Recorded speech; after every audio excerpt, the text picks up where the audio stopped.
बंदी छोड़ सतगुरु रामपाल जी परमेश्वर जी की जय हो। परम पिता परमात्मा सारी सृष्टि के रचनहार कुल मालिक असंख्य ब्रह्मांडों के स्वामी जगत गुरु तीनों लोकों में प्रवेश करके सबका धारण पोषण करने वाले राजाधिराज आत्माधार नाथों के नाथ देवों के देव महादेव सर्वेश्वर महेश्वर मृत्युंजय अजरो अमर आदि अनादि सनातनी प्रभु जगत पिता जगदीश्वर श्री श्री 1008 की उपाधि के वास्तविक अधिकारी अकाल मूर्त शब्द स्वरूपी राम वासुदेव सर्वगतम ब्रह्म परम पूज्य प्रथम पूज्य परम संत परम पुरुष परम धनी परम दयालु सत्य कबीर हक्का कबीर अल्लाहू अकबर बाखबर अल्लाह ताला जगत के तारणहार जगत के मुक्तिदाता जगत के जगन्नाथ हारे के सहारे हिंदुओं के राम मुसलमानों के अल्लाह सिखों के वाहिगुरु ईसाइयों के मसीह दया के सागर दयानिधि करुणा के सागर करुणानिधि स्वयंभू परिभू संकट मोचन कष्ट हरण मंगल करण दुख भंजन अविगत कबीर निर्विकार निर्विषम परमात्मा अलय अलेख सतगुरु आदि अनादि सतगुरु असली मर्यादा पुरुषोत्तम असली राम असली कृष्ण असली घनश्याम असली मुरारी राजाओं के राजा महाराजाओं के महाराजा शहंशाहों के शहंशाह सम्राटों के सम्राट भगवानों के भगवान अल्लाहों के अल्लाह प्रभुओं के प्रभु मसीहाओं के मसीह सच्चे वाहिगुरु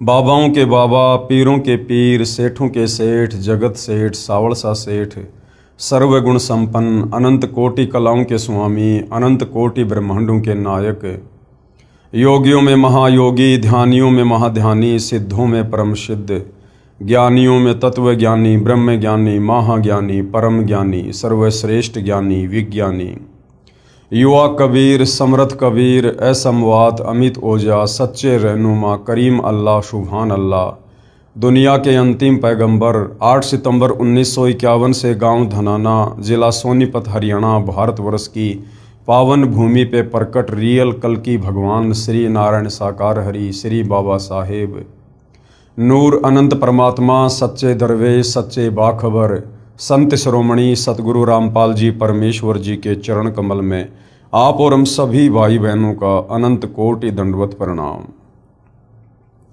सत्साई भाई और बहनों, बहुत बड़ी दया बहुत बड़ी मेहर पूज्य गुरुदेव भगवान की परमेश्वर रामपाल जी की जिनके शुभ आशीर्वाद से विशेष आशीर्वाद से उनके सत्संगों का संग्रह रूपी अमृत वचन रूपी पुस्तक ज्ञान गंगा के ऊपर वीडियो बनाने की श्रृंखला जारी है।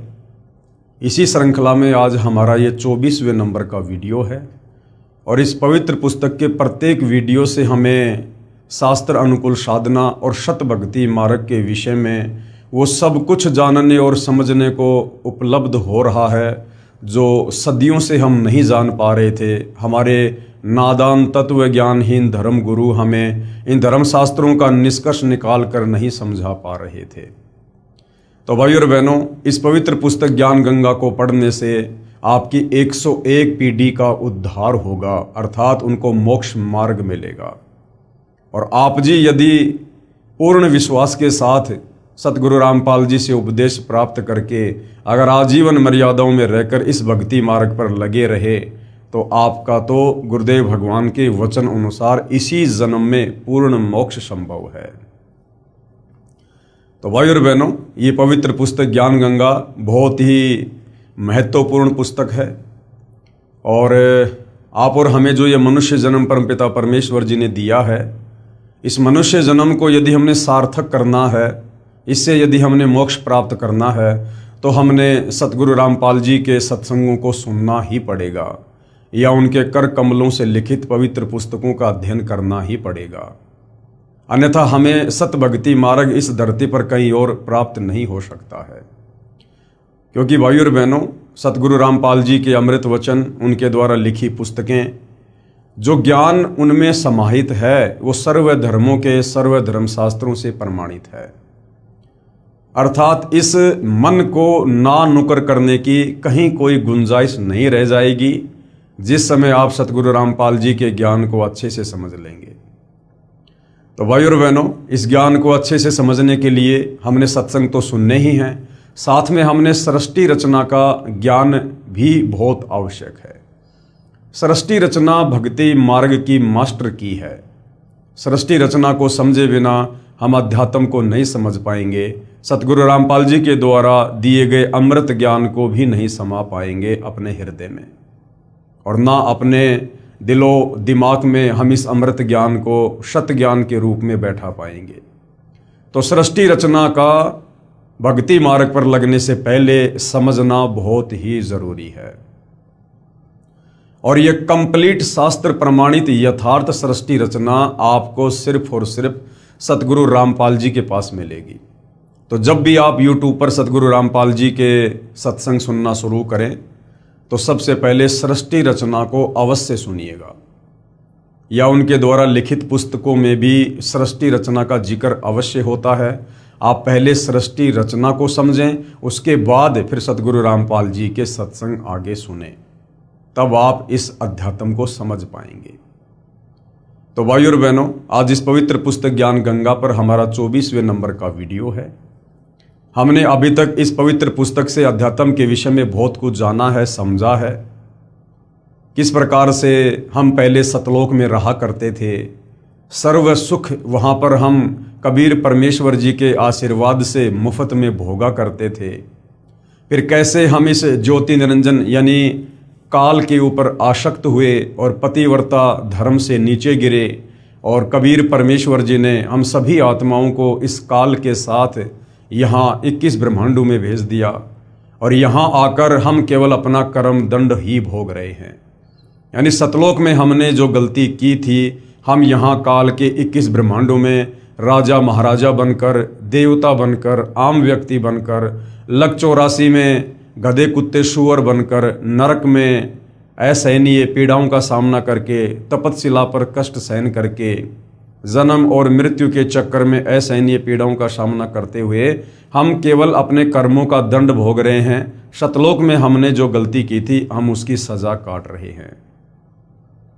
तो भाई और बहनों, अब वो समय आ गया है, यदि हम चाहें तो अपनी उस महानादानी के चलते जो सज़ा आज हम यहाँ पर भोग रहे हैं, हम इस सज़ा को कम करवा सकते हैं, क्योंकि आज स्वयं कबीर परमेश्वर जी सतलोक से चलकर सतगुरु रामपाल जी के नाम से धरती पर प्रकट हैं। आज वे हमारी उन तमाम नादानियों को, हमारी गलतियों को क्षमा करने के लिए आए हैं। कहते हैं, जो मैं पूत कपूत हूँ बहुर पिता को लाज। बेटा बेटी चाहे कितनी बड़ी गलती क्यों ना कर दे, लेकिन माता पिता फिर भी उन्हें माफ़ कर देते हैं, अपने बच्चों की गलतियों को हृदय पर नहीं लेते हैं। तो आज भाई और बहनों, हमें पुनः उस कबीर परमेश्वर ने, दयालु परमात्मा ने एक बहुत ही ज़बरदस्त सुअवसर दिया है। यदि हम चाहें तो इस शास्त्र अनुकूल सत भक्ति मार्ग को, जो उन्होंने ही स्वयं आकर दिया है, हम इसको अच्छे से समझकर और उनसे उपदेश प्राप्त करके, भक्ति करके हम अपनी सज़ा को माफ़ करवा सकते हैं, कम करवा सकते हैं।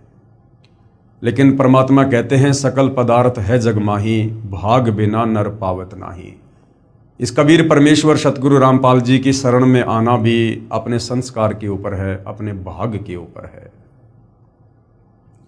तो भाई और बहनों, चारों युगों में कबीर परमेश्वर जी आते हैं और हम आत्माओं को यही ज्ञान सुनाते हैं, यही ज्ञान समझाते हैं, जो वे आज सतगुरु रामपाल जी के नाम से प्रकट होकर हमें सुना रहे हैं, हमें बता रहे हैं। और इस सतज्ञान को सर्व धर्मों के सर्व धर्मशास्त्रों ने भी प्रमाणित किया है। और सतगुरु रामपाल जी पूर्ण संत हैं, तत्वदर्शी संत हैं। उनके अलावा संसार में कोई कथा करने का अधिकारी नहीं, कोई गुरु पद प्राप्त करके आगे दीक्षा देने का अधिकारी नहीं, कोई किसी का मोक्ष करवाना उनके अलावा संभव नहीं। और भाई और बहनों, हमारे धर्मशास्त्रों में पूर्ण संत की पूर्ण पहचान है, वो भी सतगुरु रामपाल जी ने हमें वेद और गीता से बताई है, समझाई है। साथ ही जो विश्व के जाने माने भविष्य वक्ता हैं, जिन्होंने सैकड़ों वर्ष पूर्व ही अपनी भविष्यवाणियाँ कर दी थी, आज उन भविष्य वक्ताओं की भविष्यवाणियाँ सतगुरु रामपाल जी पर खरी उतर रही हैं। तो भाई और बहनों, आप और हमने आज सतगुरु रामपाल जी को पूर्ण संत के रूप में पहचान कर और उनसे सत उपदेश लेकर अपनी आत्मा का कल्याण करवाने से पीछे नहीं रहना चाहिए। अन्यथा यदि एक बार ये सु अवसर हमारे हाथ से निकल गया, और सु अवसर हमारे हाथ से निकलेगा जिस समय ये मनुष्य जन्म छूट जाएगा, या सतगुरु रामपाल जी स्वयं सतलोक को वापस चले जाएंगे। उसके बाद इस धरती पर हमें कोई ये बातें बताने वाला नहीं होगा, हमें कोई मोक्ष प्रदान करवाने वाला नहीं होगा, और हम फिर से अनंत युगों के लिए इस काल बलि के 21 ब्रह्मांड में सजा काटने के लिए यहीं पर रह जाएंगे। तो भाई और बहनों, आज उस महापुरुष, परम दिव्य पुरुष, तेजपुंज के व्यक्तित्व के धनी, जो स्वयं सतलोक से चलकर पृथ्वी पर अवतरित हुए हैं, उस महापुरुष परम पूज्य गुरुदेव सतगुरु रामपाल जी के लीला में जीवन को हम थोड़ा सा समझेंगे, ताकि हमारा विश्वास दृढ़ हो कि किस प्रकार से उन्होंने सतलोक से चलकर गति करके धरती पर प्रकट होकर यहाँ एक आम व्यक्ति, आम संत की भांति लीला करते हुए आप और हम तक ये अमृत ज्ञान पहुँचा रहे हैं। तो पवित्र पुस्तक ज्ञान गंगा, जिसमें पूज्य गुरुदेव सतगुरु रामपाल जी का संक्षिप्त लीला में जीवन परिचय लिखा हुआ है, ये पवित्र पुस्तक ज्ञान गंगा है जो आप जियों के सामने है। पेज नंबर 168 है। सतगुरु रामपाल जी महाराज का संक्षिप्त परिचय, संक्षिप्त लीला में परिचय होना चाहिए। संक्षिप्त परिचय तो किसी का भी हो सकता है भाई और बहनों, किसी सरपंच का, किसी विधायक का, किसी देव का, किसी महादेव का, लेकिन वास्तव में जो लीलाधर है, वास्तव में जो लीला करने के लिए आते हैं, वो कबीर परमात्मा स्वयं सतगुरु रूप में आते हैं। बाकी ये जितने भी देवी देवता हैं, ब्रह्मा विष्णु महेश हैं, ये अवतार रूप में आते हैं, राम रूप में, श्री कृष्ण रूप में, अन्य रूप में। तो हम इनके जीवन काल को लीला नहीं कह सकते, क्योंकि ये इस पृथ्वी पर कोई लीला करने के लिए नहीं आते हैं, ये केवल अपना कर्म दंड भोगने के लिए आते हैं। जैसे विष्णु जी को नारद जी का श्राप लगा, तो त्रेता युग में वो अपना कर्म दंड भोगने के लिए और यहाँ पर श्री रामचंद्र रूप में एक जीवन जी कर गए। रामचंद्र वाले जीवन में उन्होंने बाली को धोखे से मारा, एक नया उनका वो कर्म बन गया।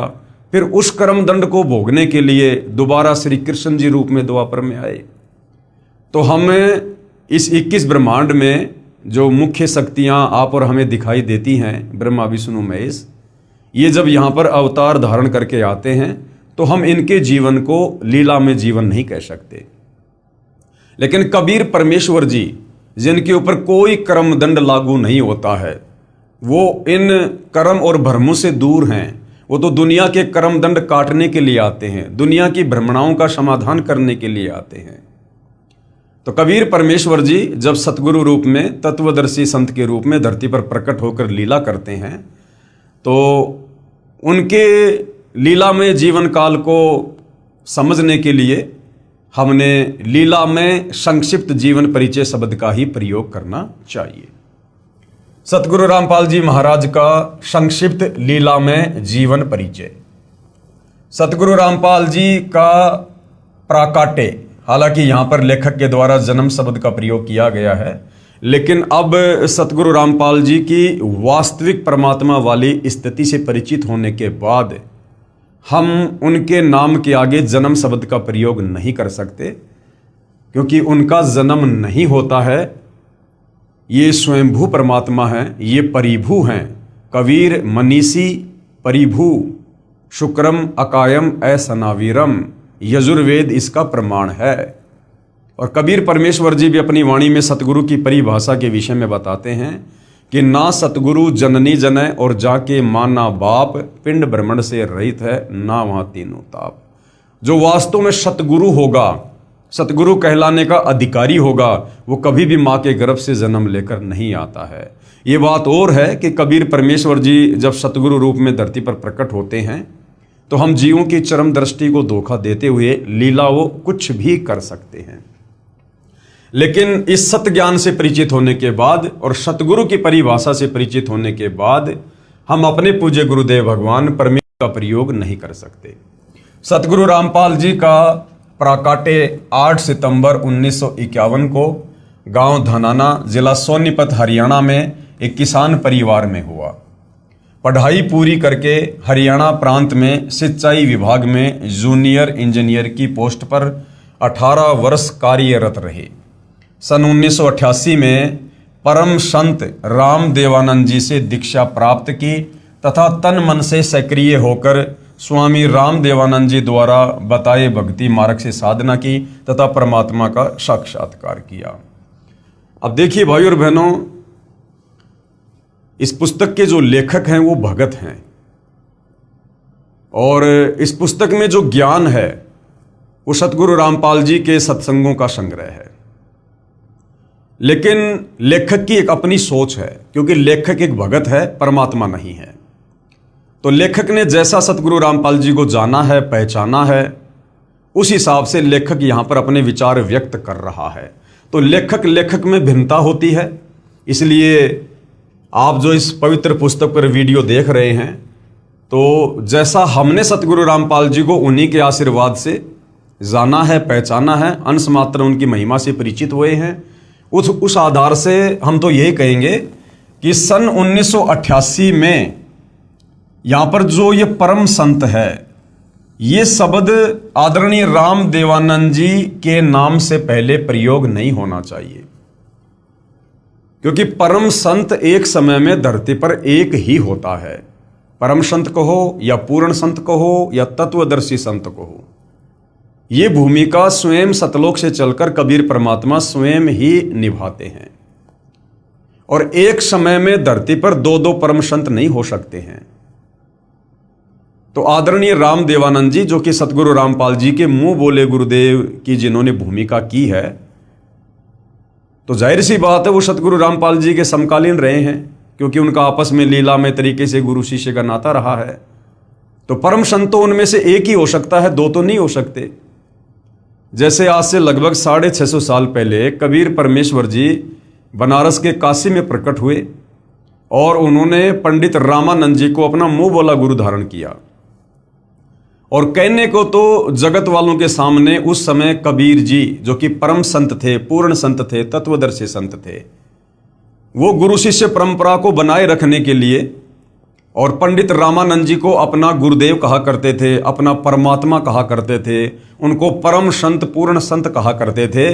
लेकिन लोग दिखावे में, दुनिया की नजरों में, असल में पंडित रामानंद जी के गुरु कबीर जी थे। ठीक वही लीला, वही भूमिका भाइयों और बहनों वर्तमान में भी निभाई गई है, क्योंकि सतगुरु रामपाल जी के रूप में वही परम शक्ति, वही कबीर देव पुनः धरती पर प्रकट हुए हैं 8 सितंबर 1951 को। और आज से 650 साल पहले कबीर जी ने आदरणीय धर्मदास जी के द्वारा जब कबीर सागर लिखवाया, तो उन्होंने पहले ही वर्तमान समय के लिए कह दिया था कि 12वें पंथ हम ही चल आवें और सब पंथों को मिटाकर एक पंथ चलावें। कि धर्मदास आगे चलकर जब 12वां पंथ चल चुका होगा, तो उस 12वें पंथ के अंत में मैं कबीर खुद ही जाऊंगा और एक नया पंथ चलाऊंगा और अपने ज्ञान को संसार में फैलाऊंगा। तो कबीर परमेश्वर जी की वाणियां तो मिथ्या नहीं हो सकती हैं, क्योंकि साध वचन पलटे नहीं, चाहे पलट जाए ब्रह्मांड। कबीर वाणी कभी भी फैल नहीं हो सकती है। अगर उन्होंने कहा है कि मैं स्वयं ही जाऊंगा, तो उन्होंने वर्तमान में स्वयं ही आना था और वे स्वयं ही आए हैं। 12वें पंथ के अंतिम गुरु आदरणीय राम देवानंद जी थे और 12वें पंथ में ही कबीर परमेश्वर जी ने आना था अपनी वाणी के अनुसार कि 12वें पंथ हम ही चल आवें। तो 8 सितंबर 1951 को सतगुरु रामपाल जी धरती पर लीलामय तरीके से ये प्रकट हुए। उसके बाद 17 फरवरी 1988 को इन्होंने अपनी पूर्व योजना के तहत एक अच्छी आत्मा आदरणीय राम देवानंद जी को अपना मुंह बोला गुरु धारण किया। उनको सर्व बातों से, सर्व परिस्थितियों से उनको परिचित करवा दिया गया था कि आप केवल लोक दिखावे में मेरे गुरु बने रहिए, बाकी असल में आदरणीय राम देवानंद जी के गुरु सतगुरु रामपाल जी थे। लेकिन गुरु शिष्य परंपरा को बनाए रखने के लिए उन्होंने जो लीला आज से 650 साल पहले की, वही लीला वर्तमान में भी की। और सतगुरु रामपाल जी ने, जो कि स्वयं कबीर परमेश्वर हैं, इन्होंने गुरु शिष्य परंपरा को निभाने के लिए आदरणीय राम देवानंद जी को अपना मुंह बोला गुरु धारण किया। और जैसा कि गुरु शिष्य का नाता होता है, उस आधार से स्वयं सारी सृष्टि के मालिक होते हुए, जगत गुरु होते हुए सतगुरु रामपाल जी ने अपने गुरुदेव को, अपने मुंह बोले गुरुदेव को, आदरणीय राम देवानंद जी को कभी सतगुरु कहा, कभी परमात्मा कहा, कभी बंदी छोड़ कहा, तो कभी परम संत कहा। जबकि असल में ये जितनी भी उपाधियां हैं ये सतगुरु रामपाल जी के लिए हैं। और फिर सन 1994 में सतगुरु रामपाल जी ने अपनी उस वाणी के अनुसार कि 12वें पंथ हम ही चल आवें, सब पंथों को मिटाकर एक पंथ चलावें, तो सन 1994 में उन्होंने एक अपना नया 13वां यथार्थ कबीर पंथ चलाया, जो आज पूरे विश्व में वे अपने सत ज्ञान को फैला रहे हैं। तो यहाँ पर जो ये परम संत शब्द है, ये एक भगत की भूमिका में सतगुरु रामपाल जी ने अपने गुरुदेव को, अपने मुंह बोले गुरुदेव को, आप और हमें गुरु शिष्य के बीच का जो रिश्ता है, जो मर्यादा है, जो श्रद्धा है, जो समर्पण भाव है, उसको समझाते हुए, स्वयं जगत गुरु होते हुए, परम संत होते हुए सतगुरु रामपाल जी ने अपने मुंह बोले गुरुदेव आदरणीय राम देवानंद जी के नाम से पहले परम संत का प्रयोग किया है। अन्यथा आदरणीय राम देवानंद जी परम संत नहीं थे, वो केवल एक संत थे, यानी एक भगत थे, बस इससे ज्यादा कुछ नहीं थे। क्योंकि परमेश्वर तो सृष्टि में एक ही है, बाकी सब यहां पर जीव हैं। सन 1988 में आदरणीय राम देवानंद जी से दीक्षा प्राप्त की, यानी लोक दिखावे में दीक्षा प्राप्त की, तथा तन मन से सक्रिय होकर आदरणीय राम देवानंद जी द्वारा बताए भक्ति मार्ग से साधना की। अब यहां पर राम देवानंद जी के नाम से पहले स्वामी शब्द है। अब भाई और बहनों, वर्तमान का समय ये कलयुग की बिचली पीढ़ी है। आप और हमने बोलते समय, लिखते समय, पढ़ते समय, पढ़ाते समय हमने एक एक शब्द पर बहुत ज्यादा ध्यान देना होगा। यदि हम जरा भी इस पतिव्रता पद से नीचे गिर गए तो भाई और बहनों, आप हमारी बनी बनाई बात बिगड़ जाएगी। तो वर्तमान में हमारे लिए हमारे स्वामी, हमारे दाता, हमारे भगवान, हमारे पिता, हमारे गुरु जो भी हैं, ये सतगुरु रामपाल जी हैं। हम अन्य किसी जीव के नाम से पहले या बाद में ये दाता, स्वामी, परम संत, जगत गुरु, हम इस प्रकार के शब्दों का प्रयोग नहीं कर सकते हैं। सतगुरु रामपाल जी ने तो एक अच्छे और नेक शिष्य की लीलामय तरीके से भूमिका करते हुए इस प्रकार के शब्दों का प्रयोग अपने मुंह बोले गुरुदेव के लिए किया है, ताकि हम गुरु शिष्य के बीच के रिश्ते को समझें और हम भी अपने पूज्य गुरुदेव सतगुरु रामपाल जी को इसी प्रकार से उपमा दें।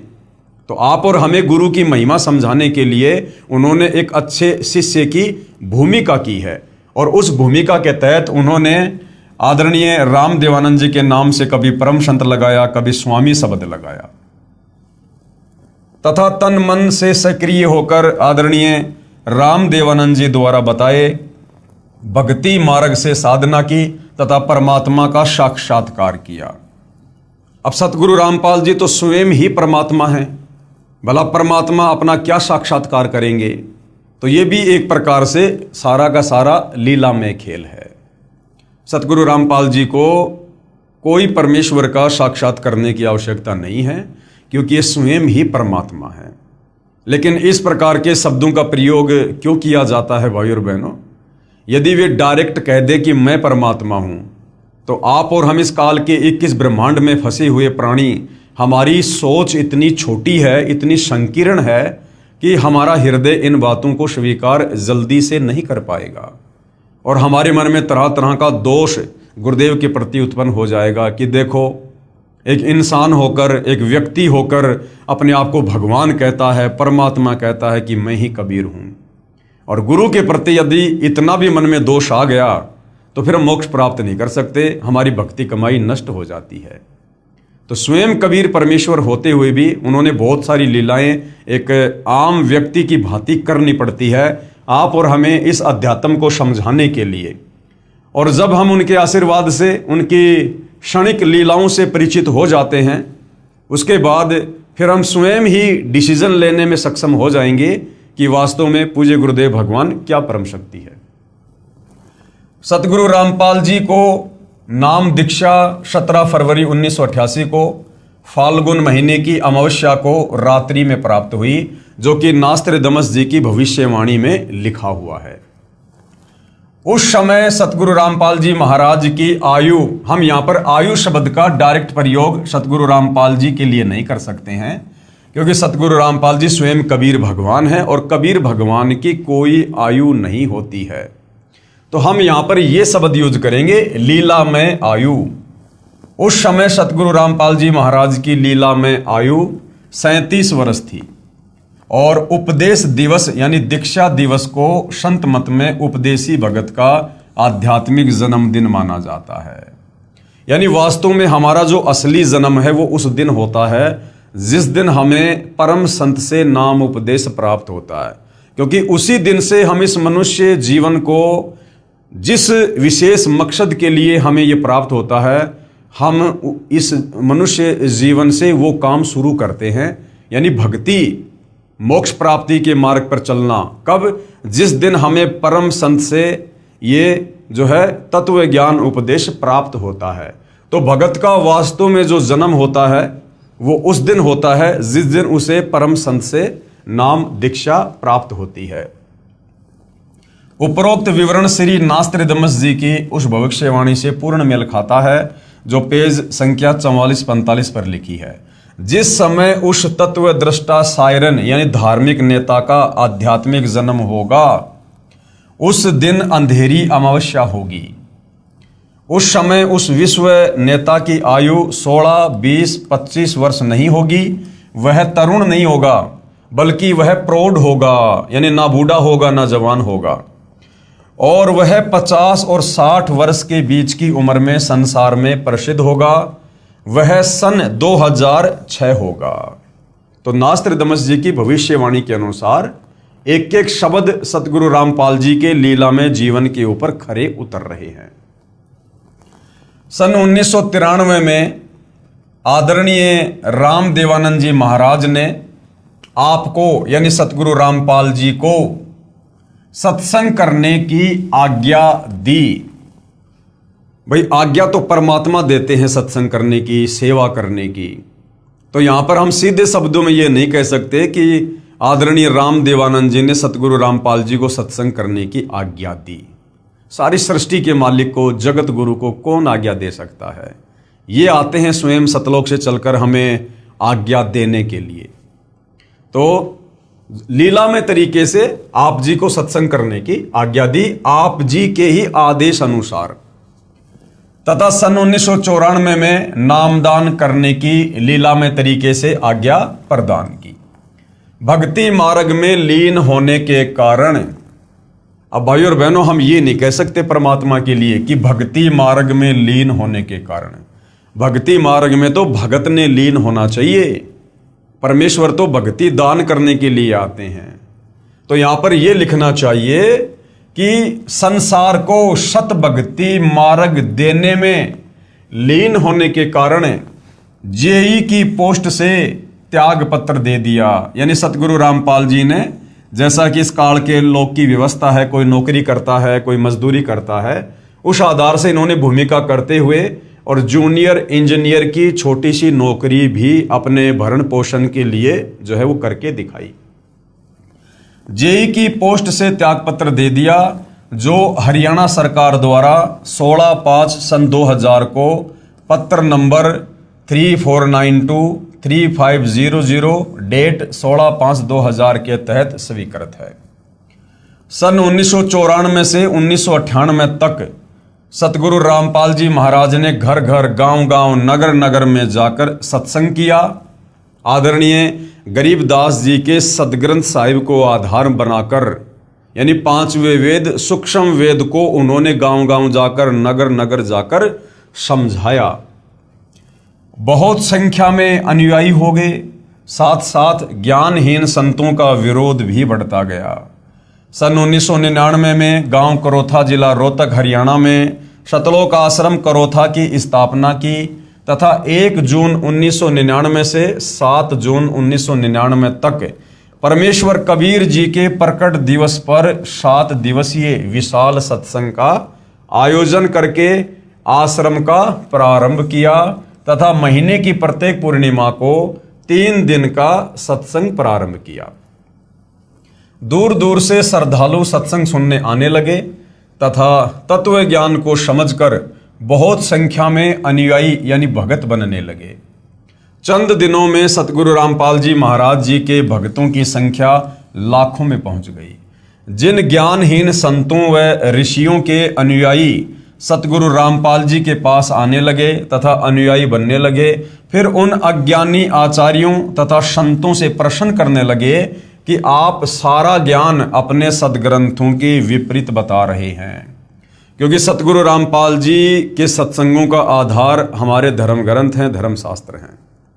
सतगुरु रामपाल जी ने प्रोजेक्टर पर, टीवी चैनलों पर, समाचार पत्रों में उंगलियां रख रख के आप और हमें समझाया, बताया कि पवित्र गीता जी क्या कह रही है, पवित्र चारों वेद भक्ति के विषय में क्या बता रहे हैं, महर्षि दयानंद जी की सत्यार्थ प्रकाश हमें क्या बता रही है, क्या समझा रही है, जबकि वेदों में परमेश्वर के विषय में क्या लिखा है, और स्वामी जी ने जो है इन चारों वेदों के विपरीत जो ज्ञान अपने सत्यार्थ प्रकाश में दिया है वो क्या कुछ कह रहा है।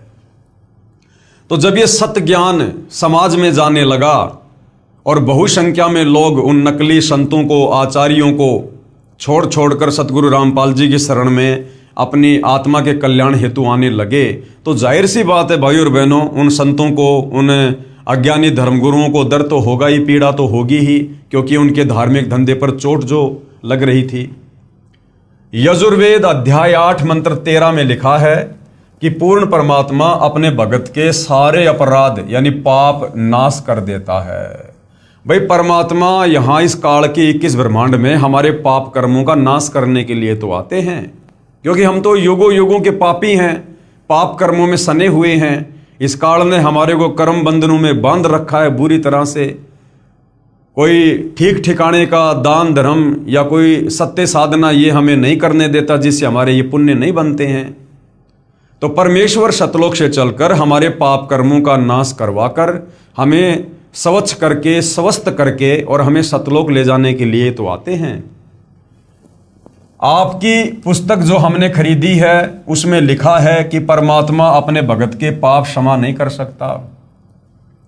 यानी जो विशेषकर आर्य समाज से जुड़े लोग थे, जो महर्षि दयानंद जी के प्रवचनों से, उनकी पुस्तकों से काफ़ी प्रभावित थे और सत्यार्थ प्रकाश को जब वो पढ़ा करते थे तो सत्यार्थ प्रकाश में दयानंद जी ने लिखा है कि परमात्मा अपने भगत के, भक्ति करने वाले साधक के पाप कर्मों का नाश नहीं करता है। और जब सतगुरु रामपाल जी ने यजुर्वेद अध्याय 8 मंत्र 13 में लिखा हुआ बताया कि देखो भाई, हमारे वेद तो कह रहे हैं कि परमात्मा सतलोक से चलकर भक्ति करने वाले भगत के पाप कर्मों का नाश कर देता है, तो फिर आर्य समाज से जुड़े वो लोग वापस अपने घर जाकर और हमारे पवित्र वेदों का हवाला देकर अपने आचार्यों से, धर्म गुरुओं से सवाल जवाब करने लगे कि भाई आप तो कहते हो कि श्री दयानंद जी की जो सत्यार्थ प्रकाश है वो वेदों पर आधारित है, जबकि हमारे वेद क्या कह रहे हैं और सत्यार्थ प्रकाश वेदों के विरुद्ध व्याख्या दे रही है। तो इस प्रकार से विरोधाभास बढ़ता गया। आपकी पुस्तक जो हमने खरीदी है यानी सत्यार्थ प्रकाश, उसमें लिखा है कि परमात्मा अपने भगत के पाप क्षमा नहीं कर सकता। आपकी पुस्तक सत्यार्थ प्रकाश समोल्लास 7 में लिखा है कि सूर्य पर पृथ्वी की तरह मनुष्य तथा अन्य प्राणी निवास करते हैं, इसी प्रकार पृथ्वी की तरह सर्व वहाँ पर पदार्थ हैं, बाग बगीचे हैं, नदी हैं, झरने हैं, आदि आदि। क्या ये संभव है? पवित्र यजुर्वेद अध्याय 5 मंत्र 1 में लिखा है कि परमात्मा सहशरीर है, अग्ने तनु असी विष्णवे तवा सोमस्य तनु रसी। इस मंत्र में 2 बार गवाही दी है कि परमेश्वर यानी परमात्मा सहशरीर है, साकार है। उस अमर पुरुष परमात्मा का सर्व के पालन करने के लिए शरीर है, अर्थात परमात्मा जब अपने भक्तों को तत्व ज्ञान समझाने के लिए कुछ समय अतिथि रूप में इस संसार में आता है तो अपने वास्तविक तेजोमय शरीर पर हल्के तेज पुंज का शरीर ओढ़ कर आता है, क्योंकि सतलोक में कबीर परमेश्वर के शरीर का इतना नूर है, इतना तेज है कि उनके शरीर के एक बाल में करोड़ सूर्य, करोड़ चंद्रमा, इससे भी ज्यादा रोशनी है। अब यदि वो कबीर परमात्मा अपने वास्तविक तेजोमय रूप में इस पृथ्वी पर आ भी जाए तो हम उनको देख ही नहीं पाएंगे, क्योंकि परमेश्वर का शरीर पारदर्शी है, बहुत तेजोमय है। जिस प्रकार भाइयों और बहनों एक शीशा होता है, बहुत साफ सुथरा है, पारदर्शी है, और ये मक्खी मच्छर उसके टक्कर मारते हैं क्योंकि वो पारदर्शी है। इसी प्रकार कबीर परमेश्वर जी का जो ओरिजिनल जो तेजोमय शरीर है वो पारदर्शी है, नूरी है। अगर वो आ भी गए तो हम उनको देख नहीं पाएंगे। उसको वही साधक देख सकता है जिसकी दिव्य दृष्टि खुल जाती है, जिसको कबीर परमेश्वर जी दिव्य दृष्टि प्रदान कर देते हैं। अब जैसे भाइयों और बहनों, यहाँ पर भूत भी हैं, प्रेत भी हैं, पिशाच भी हैं, घूमते रहते हैं, अपनी योनि भोग रहे हैं, लेकिन वो सूक्ष्म शरीर में होते हैं, और सूक्ष्म शरीर में होने के चलते हम उनको अपनी इस चरम दृष्टि से देख नहीं सकते। हमारे आसपास बहुसंख्या में भूत पिशाच घूमते रहते हैं दिन रात, लेकिन हम अपनी चरम दृष्टि से उनके सूक्ष्म शरीर को देख नहीं सकते हैं। तो सोचिए, जब हम एक भूत पिशाच के शरीर को नहीं देख सकते तो कबीर परमेश्वर जी के शरीर की हम क्या व्याख्या करें? वे तो नूरी हैं, तेजोमय हैं। तो इस प्रकार से वेदों में लिखा है कि कबीर परमेश्वर का जो शरीर है वो मानव सदृश है, वो साकार हैं, दिखाई देते हैं, लेकिन वो भक्ति विधि अलग है, जिस भक्ति विधि से हम उनको देख सकते हैं, हम उनके दर्शन कर सकते हैं। और महर्षि दयानंद जी ने अपनी सत्यार्थ प्रकाश में लिखा है कि परमात्मा निराकार है, परमात्मा का साक्षात्कार नहीं किया जा सकता। तो कबीर परमेश्वर जब सतलोक से यहां पर आते हैं तो अपने तेज पुंज वाले शरीर को अपनी शक्ति से हल्का करके, अपने नूर को, अपनी चमक को, अपनी तेज को हल्का करके, और यहाँ पर एक आम व्यक्ति की भांति यहाँ पर लीला करते हैं, ताकि हम उनको देख सकें, उनसे बात कर सकें, और हम उनके तत्व ज्ञान को समझकर अपनी आत्मा का कल्याण करवा सकें। भक्तों को तत्व ज्ञान समझाने के लिए कुछ समय अतिथि रूप में इस संसार में आता है, तो अपने वास्तविक तेजों में शरीर पर हल्के तेज पुंज का शरीर ओढ़ कर आता है। इसलिए उपरोक्त मंत्र में 2 बार प्रमाण दिया है। इस तरह के तर्क से निरुत्तर होकर अपने अज्ञान का पर्दाफाश होने के डर से उन अज्ञानी संतों, महंतों व आचार्यों ने सतलोक आश्रम करोथा के आसपास के गांव में सतगुरु रामपाल जी महाराज को बदनाम करने के लिए दुष्प्रचार करना प्रारंभ कर दिया तथा 12/7/2006 को सतगुरु रामपाल जी को जान से मारने तथा आश्रम को नष्ट करने के लिए आप तथा अपने अनुयायियों से सतलोक आश्रम पर आक्रमण करवाया। पुलिस ने रोकने की कोशिश की, जिस कारण से कुछ उपद्रवकारी चोटिल हो गए। सरकार ने सतलोक आश्रम को अपने अधीन कर लिया तथा सतगुरु रामपाल जी महाराज व कुछ अनुयायियों पर झूठा केस बनाकर जेल में डाल दिया। इस प्रकार 2006 में सतगुरु रामपाल जी महाराज विख्यात हुए। यानी नास्त्रदमस जी की भविष्यवाणी के अनुसार कि वो शायरन, वो धार्मिक नेता सन 2006 के आते आते वो जो है विख्यात होगा। तो बरवाला कांड जब हुआ था तो सतगुरु रामपाल जी विशेषकर हरियाणा और भारतवर्ष में जो है काफ़ी जो है विख्यात हुए। भले ही अनजानों ने झूठे आरोप लगाकर संत को प्रसिद्ध किया, परंतु संत निर्दोष है। प्रिय पाठकों, नास्त्रदमस की भविष्यवाणी को पढ़कर सोचेंगे कि सतगुरु रामपाल जी को इतना बदनाम कर दिया है, कैसे संभव होगा कि विश्व को ज्ञान प्रचार करेगा। उनसे प्रार्थना है कि परमात्मा पल में परिस्थिति बदल सकता है। साहिब से सब होत है, बंदे से कुछ नहीं, वो राई से पर्वत करे और फिर पर्वत से राई। परमात्मा पल भर में कुछ भी कर सकते हैं। साहिब से सब होत है, बंदे से कुछ नहीं, वो राई से पर्वत करे, पर्वत से फिर राई। यानी परिस्थितियों को वो कैसे भी और किसी प्रकार से तब्दील कर सकते हैं, ये उनके सामर्थ्य में है। परमेश्वर कबीर जी अपने बच्चों के उद्धार के लिए शीघ्र ही समाज को तत्व ज्ञान द्वारा वास्तविकता से परिचित करवाएंगे, अर्थात अब करवा दिया है। पूरा विश्व सतगुरु रामपाल जी महाराज के ज्ञान का लोहा मानेगा।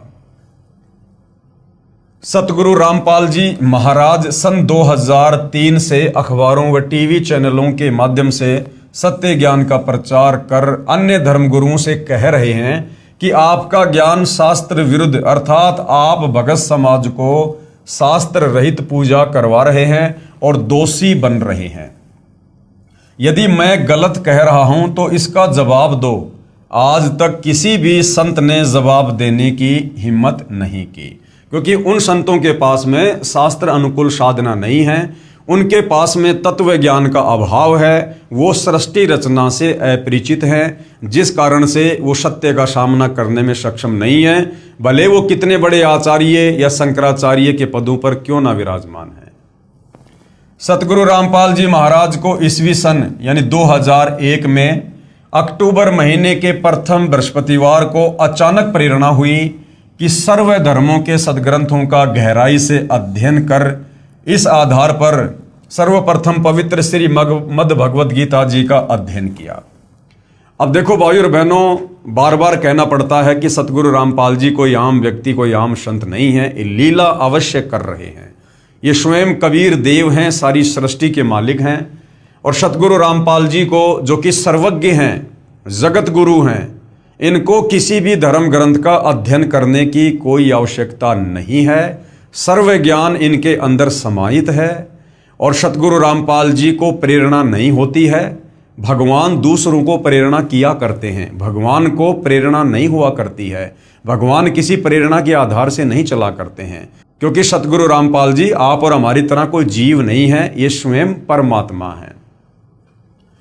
सन 2001 में अक्टूबर महीने के प्रथम बृहस्पतिवार को अपनी पूर्व निर्धारित योजना के अनुसार सतगुरु रामपाल जी ने सर्व धर्मों के सदग्रंथों का भगत समाज के सामने खुलासा करना शुरू किया, ना कि सर्व धर्मों के सदग्रंथों का गहराई से अध्ययन किया, क्योंकि परमेश्वर को किसी भी सदग्रंथ के अध्ययन करने की आवश्यकता नहीं पड़ती है। अगर कोई सदग्रंथों का अध्ययन करके आगे ज्ञान देगा तो फिर हम उसको सतगुरु नहीं कह सकते, हम उसको जगत गुरु नहीं कह सकते हैं, क्योंकि कोई भी व्यक्ति पूरे विश्व के सदग्रंथों का अध्ययन करके ज्ञान प्राप्त नहीं कर सकता, समाज को ज्ञान नहीं दे सकता।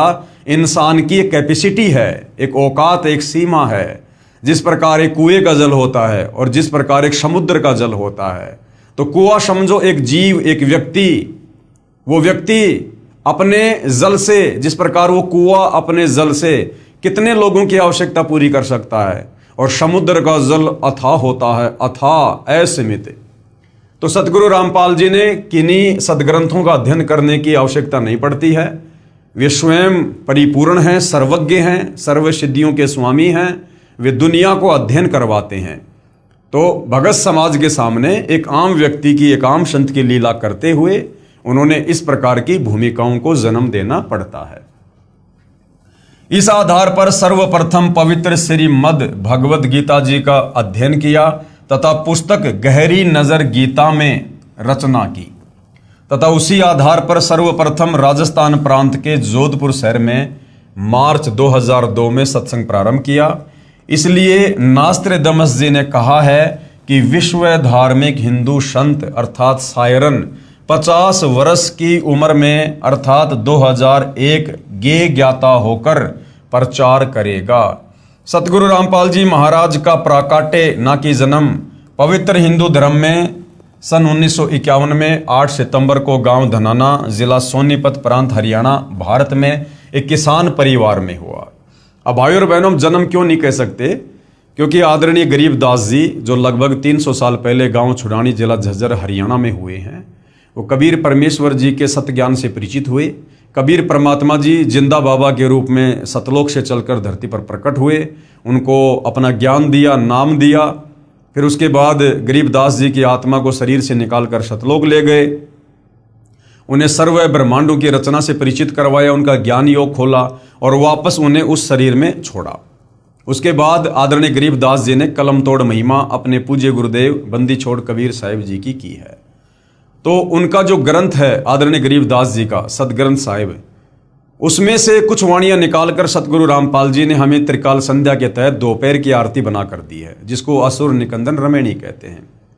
तो असुर निकंदन रमेणी में आदरणीय गरीबदास जी ने अपने पूज्य गुरुदेव के लिए कुछ कहा है। गरीबदास जी के पूज्य गुरुदेव कौन? जिंदा महात्मा कबीर परमेश्वर। तो गरीबदास जी ने कहा कि सतगुरु दिल्ली मंडल आईसी और सूती धरणी सूम जगाईसी। यानी मेरे गुरुदेव बंदी छोड़ कबीर आगे चलकर कलयुग की बिचली पीढ़ी में दिल्ली मंडल में आएंगे। तो 8 सितंबर 1951 को दिल्ली मंडल में आदरणीय गरीबदास जी के ही सतगुरु आए हैं। कौन? सतगुरु रामपाल जी। और आदरणीय गरीबदास जी के सतगुरु कौन? स्वयं कबीर परमात्मा। तो सतगुरु रामपाल जी कौन हुए? स्वयं कबीर भगवान। अब कबीर भगवान फिर जन्म लेकर नहीं आएगा, वो प्रकट ही होता है। इस प्रकार सन 2001 में सतगुरु रामपाल जी महाराज की लीला में आयु 50 वर्ष बनती है। सो नास्त्रदमस के अनुसार खरी है, इसलिए वह विश्व धार्मिक नेता सतगुरु रामपाल जी महाराज ही हैं, जिनकी अध्यक्षता में भारतवर्ष पूरे विश्व पर राज्य करेगा। पूरे विश्व में एक ही ज्ञान यानी भक्ति मार्ग चलेगा, एक ही कानून होगा, यानी जो नियम सतगुरु रामपाल जी बनाएंगे वही लागू होंगे। कोई दुखी नहीं होगा, विश्व में पूर्ण शांति होगी। जो विरोध करेंगे अंत में वे भी पश्चाताप करेंगे तथा तत्व ज्ञान को स्वीकार करने पर विवश होंगे और सर्व मानव समाज मानव धर्म का पालन करेगा और पूर्ण मोक्ष प्राप्त करके सतलोक जाएंगे। जिस तत्व ज्ञान के विषय में नास्त्रदमस जी ने अपनी भविष्यवाणी में उल्लेख किया है कि उस विश्व विजेता संत के द्वारा बताए शास्त्र प्रमाणित तत्व ज्ञान के सामने पहले के सभी संत निष्प्रभ यानी असफल हो जाएंगे तथा सभी को नम्र होकर झुकना पड़ेगा। उसी के विषय में परमेश्वर कबीर बंदी छोड़ जी ने अपनी अमृतवाणी में पवित्र कबीर सागर ग्रंथ में, जो संत धर्मदास जी द्वारा लगभग 550 वर्ष पहले लिपिबद्ध किया गया है, कहा है कि एक समय आएगा जब पूरे विश्व में मेरा ही ज्ञान चलेगा। 650 साल पहले कबीर परमेश्वर ने धर्मदास जी को कह दिया था कि पूरे विश्व में धर्मदास मेरा ही ज्ञान चलेगा, घर घर में मेरी ही पूजा होगी, पूरा विश्व शांति पूर्वक भक्ति करेगा, आपस में विशेष प्रेम होगा, सतयुग जैसा समय यानी स्वर्णम युग होगा। परमेश्वर कबीर बंदी छोड़ द्वारा बताए ज्ञान को सतगुरु रामपाल जी महाराज ने समझा है, जबकि भाई और बहनों सतगुरु रामपाल जी स्वयं कबीर भगवान हैं, कबीर परमात्मा हैं। इन्होंने किसी के ज्ञान को समझने की आवश्यकता नहीं है और ना इनसे ऊपर कोई ज्ञान देने वाला सृष्टि में है। लेकिन यहाँ पर वही बात है, गुरु शिष्य परंपरा का निर्वाह करते हुए आप और हम एक अच्छे भगत की भूमिका निभाकर वो दिखा रहे हैं, ताकि हम भी अपने पूज्य गुरुदेव सतगुरु रामपाल जी से उपदेश प्राप्त करके उनके दिखाए मार्ग अनुसार एक नेक सच्चे और अच्छे भगत की भूमिका कर सकें। इसी ज्ञान के विषय में कबीर साहिब जी ने अपनी वाणी में कहा है कि कबीर और ज्ञान सब ज्ञानड़ी और कबीर ज्ञान सो ज्ञान, और जैसे गोला तोप का करता चले मैदान। और ज्ञान सब ज्ञानड़ी, बाकी जितने भी धर्मगुरु हैं, आचार्य शंकराचार्य हैं, उनका जो ज्ञान है वो बहुत ही क्षणिक है, वो क्षेत्रीय ज्ञान है, बहुत सीमित है, आत्म कल्याण वाला भी नहीं है, उनको आत्म ज्ञान भी नहीं है, परमात्म ज्ञान तो बहुत दूर की बात है। और कबीर परमेश्वर जी का जो ज्ञान है वो वास्तविक तत्व ज्ञान है, सर्वोपरि है। कबीर और ज्ञान सब ज्ञानड़ी, कबीर ज्ञान सो ज्ञान, जैसे गोला तोप का करता चले मैदान। जिस प्रकार लड़ाई के मैदान में तोप छोड़ दी जाती थी, तो जहां तक वो तोप का गोला जाता था मैदान को बिल्कुल सफाचट करता हुआ जाता था, जो भी उसके सामने आ जाता था। तो कबीर परमेश्वर जी का तत्व ज्ञान तोप के गोले की तरह है, इसके सामने इन नकली धर्म गुरुओं का ये छोटा मोटा अज्ञान टिक नहीं पाएगा। भावार्थ है कि यह तत्व ज्ञान इतना प्रबल है कि इसके समक्ष अन्य संतों व ऋषियों का ज्ञान टिक नहीं पाएगा। जैसे तोप यंत्र का गोला जहां भी गिरता है वहां पर सर्व किलों तक को ढहाकर साफ मैदान बना देता है। यही प्रमाण संत गरीबदास जी छुडानी जिला झज्जर हरियाणा वाले ने दिया है कि सतगुरु यानी तत्वदर्शी संत परमेश्वर कबीर बंदी छोड़कर भेजा हुआ दिल्ली मंडल में आएगा। अब भाई और बहनों, इस विषय को बहुत ही ध्यानपूर्वक समझने की आवश्यकता है। देखो, यदि हमने वर्तमान कलयुग की बिचली पीढ़ी में, इस भक्ति युग में, अगर अपने पूज्य गुरुदेव सतगुरु रामपाल जी को यदि हमने एक मात्र संत की परिभाषा में ले लिया या किसी कबीर भगवान के द्वारा भेजा गया कोई अवतार मान लिया या कबीर जी के द्वारा भेजा गया कोई संदेशवाहक या उनका दास या उनके दरबार का कोई नौकर या सतलोक से भेजी गई कोई आत्मा यदि हमने मान लिया, तो हम भाई और बहनों इनकी शरण में आकर बहुत संघर्ष करके, बहुत भक्ति करके, दान पुण्य करके भी हम यहाँ से मुक्ति प्राप्त नहीं कर पाएंगे। क्योंकि गुरु को परमेश्वर के अलावा, परमात्मा के अलावा यदि हमने अन्य किसी भी परिभाषा में रखा और हम भक्ति भी करते रहे, यानी हम उनको मानुष मानते रहे और भगवान उनके अलावा किसी और को मानते रहे, तो हम यहाँ से मुक्त नहीं हो सकते। ये हमारी बहुत बड़ी कमजोरी हो जाएगी। हमने गुरु को जानना है, पहचानना है, उनसे प्रार्थना कर करके, उनके आगे दंडवत करके, रो रो के, ज्ञान योग की भीख मांग मांग के, तब परमेश्वर दया करेंगे। वो दया ही करने आते हैं, हमारे से अपनी पहचान ही करवाने आते हैं, यदि वास्तव में हम मोक्ष चाहते हैं तो यहां पर आपको दो तरह की बातें देखने को मिलेंगी और दोनों बातें हमने समझने की भी आवश्यकता है। यही प्रमाण सतगुरु गरीबदास जी छुडानी जिला झज्जर हरियाणा वाले ने दिया है कि सतगुरु यानी तत्वदर्शी संत, सतगुरु को उन्होंने कोष्टक में क्या लिखा है कि सतगुरु कौन होता है? सतगुरु होता है तत्वदर्शी संत। परमेश्वर कबीर बंदी छोड़कर भेजा हुआ दिल्ली मंडल में आएगा। जबकि गरीबदास जी ने ऐसा नहीं लिखा कि कबीर परमेश्वर जी का भेजा हुआ दिल्ली मंडल में आएगा, क्योंकि गरीबदास जी फिर आगे खुद ही सिद्ध कर देते हैं कि भैया वो तो खुद ही है जो भी कुछ है। तो गरीबदास जी की ये वाणी है जो असुर निकंदन रमेणी में है। गरीब सतगुरु दिल्ली मंडल आईसी और सूती धरणी सूम जगाईसी।